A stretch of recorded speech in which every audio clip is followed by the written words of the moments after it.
Bonjour, j'espère que vous allez bien. De mon côté, ça va par la grâce. Aujourd'hui, nous allons faire une nouvelle recette de beignets. Le beignet que nous allons faire, ce n'est pas les beignets ordinaires que nous avons l'habitude de faire avec la levure boulangère. Aujourd'hui, nous allons relever notre pâte avec la levure chimique. Donc, on va utiliser la levure chimique. C'est pour ça que j'ai dit c'est le beignet gâteau. Parce qu'on ne va pas utiliser ni l'eau, mais on va utiliser le lait. Le lait que nous allons utiliser, ça dépend de vous. Vous pouvez utiliser avec le lait demi-écrémé ou le lait en entier. Mais moi, j'utilise ça, je crois, c'est demi-écrémé.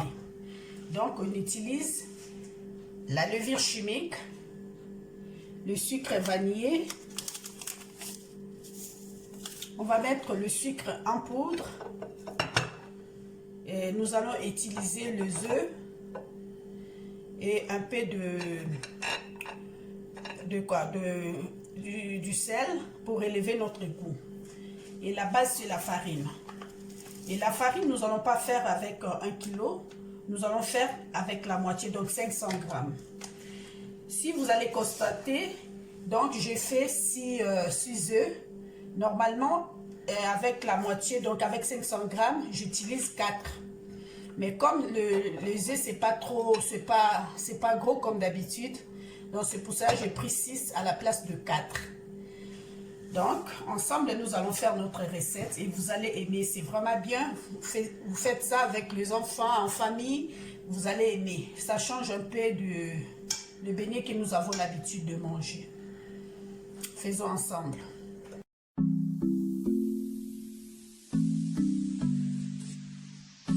Soldier.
constatez, notre pâte est déjà prête.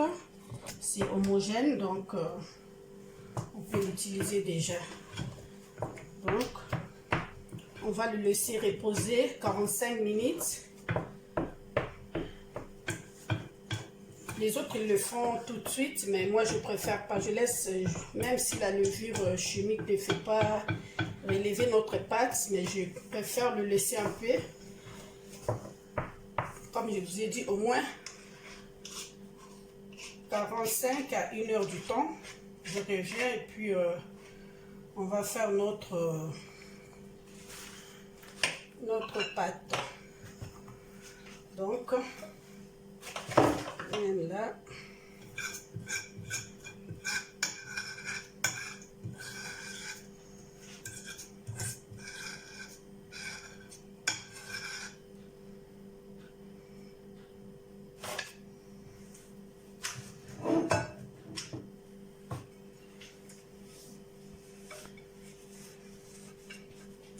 Donc, je vous dis à tout à l'heure.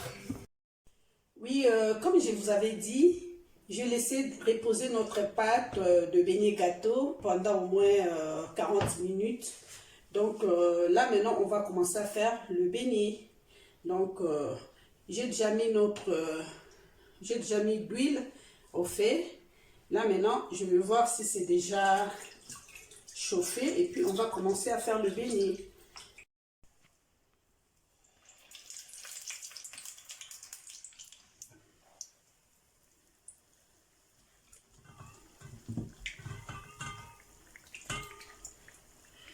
Le beignet gâteau, quand on fait, des fois ça fait sous forme de, comme on dit chez nous, le matouille là. Mais cela n'est pas grave pour l'esthétique, quoi. Ça dépend de pâte. Bon, j'essaie de le faire de mon mieux. Comme vous constatez, je laisse un peu que ça soit un peu cuit. Un peu cuit parce que c'est le beignet fait avec les œufs. Donc, il faut que ça reste un peu, pour que ça soit bien cuit. Donc là, on peut déjà enlever nos beignets. Et le beignet là-dedans, vous allez voir quand on va ouvrir, il n'y aura pas de... Ça laisse pas l'huile dedans. Ça absorbe de l'huile. Je crois que c'est les œufs qui font comme ça. C'est pas huilé, quoi. Des fois, quand on mange d'autres beignets, il y a trop d'huile, comme on dit, mafuta. Mais oh, ceux qui vont lier, vous allez voir que les Arabes ont mafuta, penza te na kati. Soko fungo la mwebimi penza gâteau. Là, on a fini à faire notre gâteau beignet. Vraiment, vous essayez, vous allez aimer. Partagez massivement à vos amis, à vos enfants, à vos collègues. Comment faire les beignets, pas les beignets ordinaires, mais les beignets gâteaux. Vous le voyez comme ça, mais dans la bouche, mamma mia, c'est trop joli. Moi, je vais déguster ça avec mon jus d'orange. Avec mon jus d'orange, vous pouvez faire avec les coca. Ça dépend, mais moi, je préfère pas avec du lait, parce qu'il y a tant du lait dedans. Vous pouvez faire ça même avec du thé. Et je vous montre. Vous voyez? C'est vraiment comme le gâteau, hein. C'est vraiment gâteau beignet. Je vous dis bon appétit.